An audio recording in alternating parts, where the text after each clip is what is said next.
Сәлеметсіздер ме? Бүгінгі біздің тақырыбымыз спектр түрлері, спектрдің ультракүлгін және инфрақызыл бөліктері. Мақсаты: спектрлер және олардың түрлері, спектрлік анализ, инфрақызыл және ультракүлгін сәуле ұғымдарымен танысу, сәулелердің әсері мен қолданылуын білу. Денелердің шығаратын сәулесінің түрлі түске қарай жіктеліп жолақтар немесе сызықтар түрінде көрінуін спектр дейді. Қызған денелердің тығыздығы үлкен болған сайын, олардың спектрлеріндегі түстері бір-біріне жалғасып ұласып жатады. Денелер сәуле шығарады және жұтады. Осыған орай спектрлер шығару және жұту спектрлері болып бөлінеді. Шығару спектрі тұтас және сызықтық, жұтылу спектрі жолақты болады.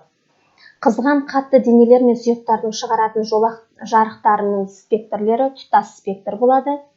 Сиретілген газдар мен булардың шығаратын жарықтарының спектрінің түрі сызықтық спектр. Жолақ спектр аралары бір-бірінен бөлінген ені едәуір үлкен жолақтардан тұрады. Оларды бір-бірімен байланыспаған немесе әлсіз байланысқан молекулалар туғызады.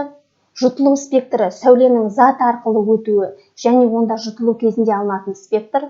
Ол төменгі энергия деңгейінен жоғарғы энергия деңгейіне сәуле шығаратын кванттық ауысулар кезінде пайда болады. Молекулалардың немесе олардың қосылыстарының спектрі бірқатар жалпақ жолақтардан тұрады. Бұл жолақтардың әрқайсысы өте тығыз орналасқан сызықтар. Тұтас спектр мен сызықтық спектр жарық шығарып тұрған қатты және сұйық денелердің атомдық газдардың спектрлері болады. Сондықтан спектрдің бұл түрі сәуле шығару спектрлері деп аталады. Егер тұтас спектр беретін жарық көзінен таралған жарық жолында тұрған заттан өтіп спектрографтың саңылауына түскен болса, онда тұтас спектрдің әр жерінде бірнеше қара-қоңыр сызықтар немесе қара-қоңыр жолақтар пайда болады. Егер осы спектрді фотографияға түсірсек, онда фотопластинканың бетіне бірнеше ақшыл сызық немесе бірнеше ақшыл жолақ кескіндері түседі. Осындай жұтылу сызықтарының немесе жұтылу жолақтарының жинағы жұтылу спектрі деп аталады. Заттың химиялық құрамын оның сызықтық спектрі арқылы анықтау әдісін спектрлік анализ деп атайды. Бұл әдісті 1859 жылы Кирхоф пен Бунзен эксперименттік зерттеулерге енгізді. Қазір бұл әдіс ғылымда да практикада да кеңінен қолданылады. 1855 жылы Бальмер сутегі спектрін талдай отырып, оның көзге көрінетін спектр бөлігіндегі 4 сызықтың толқын ұзындықтарын табатын формуланы тапты. Сондықтан ол Бальмер сериясы деп аталды. Ол лямбда тең лямбда 0 n квадрат бөлінген n квадрат минус 4-ке тең. Мұндағы лямбда 0 364,160 нанометр. Нанометр деп отырғанымыз оны минус 9 дәрежесіне тең. N 3, 4, 5 деп жалғасады. 1860 жылы Ридберг Бальмер сериясындағы спектр сызықтарының жиілігін анықтаудың өте ыңғайлы формуласын ұсынды. Бұл төменде берілген формула спектр сызықтарының жиілігін анықтайтын формула. Тұтас спектр шартты түрде 7 түске бөлінді. Төменде көріп отырғандарыңыздай, бұл түстердің арасында айқын шекара жоқ. Бір түс екінші түске бірте-бірте өтеді. Спектрдің тұтас болуы оның құрамында барлық толқын ұзындығындағы жарықтың бар екенін көрсетеді. Бұлай болуының басты себебі жарық шығарып тұрған атомдар бір-бірімен күшті байланыста. Осы күшті байланыстың салдарынан әрбір атом шығарған монохроматты жарықтар ұйытқып бір-бірімен тұтасып кетеді. Спектрдің ультракүлгін және инфрақызыл бөліктері. Ультракүлгін мен инфрақызыл бөлігінің аралығында көрінетін жарық бар. Ультракүлгінге дейінгі аралықты біз көзбен көрмейміз. Инфрақызыл, яғни бізге көрінеді, яғни күннен берілетін сәуле арқылы көре аламыз. Ультракүлгін сәуле шығару жарық сәулелер спектрінің күлгін бөлігіне іргелес күлгін және радиосәулелер арасында орналасқан толқын ұзындығы 400-ден 10 нанометр аралығына сәйкес келетін электромагниттік сәуле. Толқын ұзындығы қысқарған сайын мөлдір денелердің оларды сіңіруі күшейе түседі, ал ұзындығы 100 нанометрден кем сәулелер толық ұсталып қалады. Көптеген ғарыш денелері, әсіресе күн ультракүлгін сәуле шығарады. Жерге түсетін ультракүлгін сәулелер А, В және С топ болып бөлінеді, яғни толқын ұзындығына байланысты. Инфрақызыл сәуленің анықталғаннан кейін неміс физигі Иоганн Вильгельм Риттер спектрдің қарсысындағы күлгін түстен толқын ұзындығы қысқа сәулені зерттеуді бастады.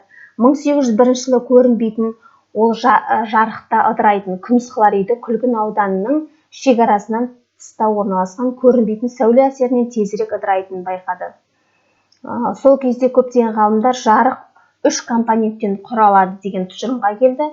Тотықтыратын, яғни инфрақызыл, жарықтандыратын көрінетін жарық және тотықсыздандыратын ультракүлгін. Адам ағзасына әсері спектрдің 3 әртүрлі бөлігінде сәуленің биологиялық эффекті әртүрлі болғандықтан, биологтар өз ісінде ең маңызды деп келесілерді айтты. Жақын ультракүлгін, онан кейін ультракүлгін В сәулелері, алыс ультракүлгін және ультракүлгін С сәулелері. Инфрақызыл сәуле көрінетін жарықтың қызыл бөлігі мен қысқа толқынды радио сәуленің арасындағы спектр аймағына орналасқан электромагниттік сәуле. Инфрақызыл сәуле қыздыру шамын, газ разрядты шам шығаратын сәулелердің едәуір бөлігін құрайды. Инфрақызыл сәулелер толқын ұзындығы 760 нанометрден 2 миллиметрге дейін және осы аралықта жататын электромагниттік сәуле. Инфрақызыл сәуле қыздыру шамын, газ разрядты шам шығаратын сәулелердің едәуір бөлігін құрайды. Инфрақызыл сәулелер электромагниттік толқындар шкаласында радиотолқындар мен көрінетін жарық арасындағы бөлікті алып жатады. Инфрақызыл сәулені 1800 жылы ағылшын ғалымы Гершель ашты. Жалпы сипаттамасы инфрақызыл сәуленің 2 маңызды сипаттамасы бар, ол толқын ұзындығы, сәуленің интенсивтілігі. Инфрақызыл сәулелер толқын ұзындығына байланысты 3-ке бөлінеді: жақын, орташа және алыс. Инфрақызыл сәулелердің әсері мен қолданылуы бұл көптеген салаларда қолданады. Кейбір заттар инфрақызыл сәулелер түскенде өзінің мөлдірлігінің сыну және шағылу коэффициенттерін өзгертеді. Көрінетін жарық түскен мөлдір болатын кейбір заттар инфрақызыл сәуле түскенде мөлдір болмайды. Инфрақызыл сәулелер ғылыми зерттеу жұмыстарында, криминалистикада, жердегі және ғарыштағы байланыс жұмысында, медицина саласында, фотографияда, жеміс жидекті құрғату, машиналарды тез кептіру ісінде, биология және мал дәрігерлігінде пайдаланады. Медицинада инфрақызыл сәулелер тері, артрит, ревматизм тәрізді ауруларды емдеуде кеңінен қолданылады. Әсіресе күйген жерде ылғалдандырып тұратын тері ауруларын емдеуде таптырмас құрал.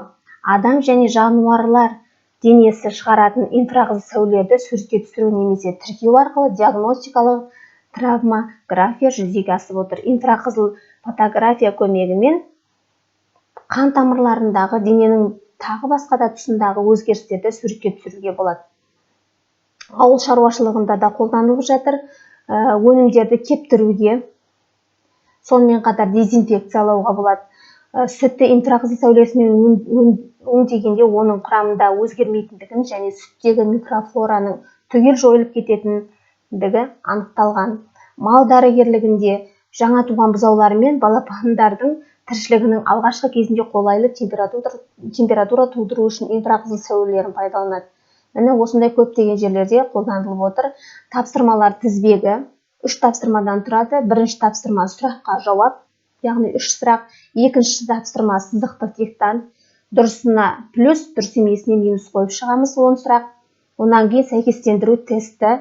Бұл жерде сәйкес жауапты 3-ші кестеге жазамыз. Орындаған тапсырмаларымызды Платонс платформасына жібереміз. Сол жерден бағаланады. Сау болыңыздар, сабақ аяқталды.